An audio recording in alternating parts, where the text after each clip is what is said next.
არის ძალიან ბევრი მიზეზი ქალბატონო ნინო, როცა მამაკაცი მამა ოჯახში არ არის, ან გარდაცვლილია, ან გაშორებულია, ან არ ვიცი.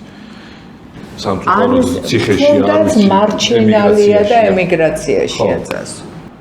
აი ასეთი ოჯახებისთვის, როცა ვსაუბრობთ, რომ მამასთან ურთიერთობა ბავშვისთვის არის ერთ-ერთი გადამწყვეტი საკითხი. ეს ხალხი რო არ ვიცი, არ მოიწყინოს, იმედის ნაპერწკალი არ ჩაუქრეს. ამ შემთხვევაში მათ როგორ შეგვიძლია მივაწოდოთ, როცა სიტყვაზე ბებია ბაბუა ზრდის შვილს, როცა მხოლოდ დედა ზრდის, ამ შემთხვევაში რა ხდება? თქვენ აღწერეთ იდეალური პასუხისთვის პირდაპირ მომეცით ჩარჩო.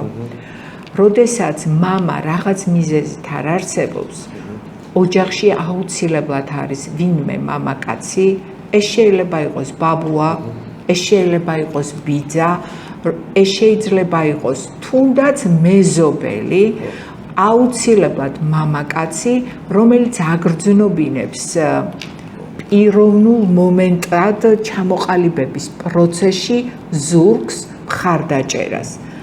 არ იგულისხმება ეს, რომ უნდა აუცილებლად 24 საათიანი კომუნიკაცია იყოს. იცით, მე თვითონ მყავდა ძალიან კარგი მამა, რომელიც ძალიან დიდი ხანი სამსახურში იყო და სახლში რომ მოდიოდა პრაქტიკულად იყო დღეები, რომ გვეცინა.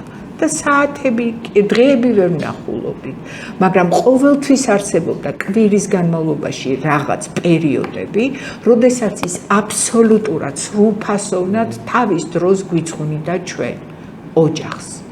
სახლში მობრუნებული, მე უკვე მოსდილი როდესაც ვიყავი და უკვე აღარ მეძინა, მე მესმოდა დედმამის საუბარი იმაზე, რას კითხულობდა ის.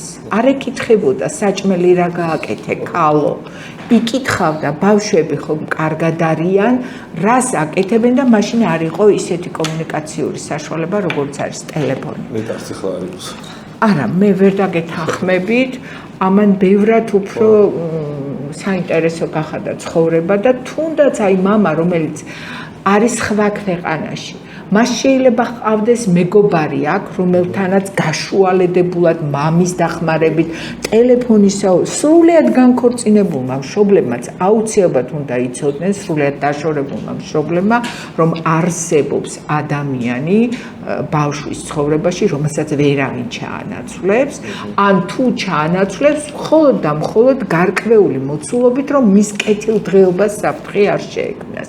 ნახეთ, არსებობს ეგრეთ წოდებული მასლოუს პირამიდა, ფსიქოლოგიური პირამიდა, რომლის ქვედა ნაწილი არის საჭმელი, სითბო, პირველადი ინსტინქტების დაკმაყოფილება და ყველაფერი. მაგრამ ჩვენ თუ აი ეს უსაფრთხოების და დაცულობის განცდა ხო, მესმის რაღაც ეტაპზე სახელმწიფოც ვალდებულია, რომ უსაფრთხოება დაიცვას, მაგრამ პირველ ეტაპზე, როცა მე არ ვიცი ოჯახის იქით, რომ არსებობს სახელმწიფო, მე ამაში ვხედავ აუცილებლად იმ ადამიანს, რომელიც განსხვავებულია, იმიტომ რომ იდენტიფიკაციის პროცესები უნდა გავიარო.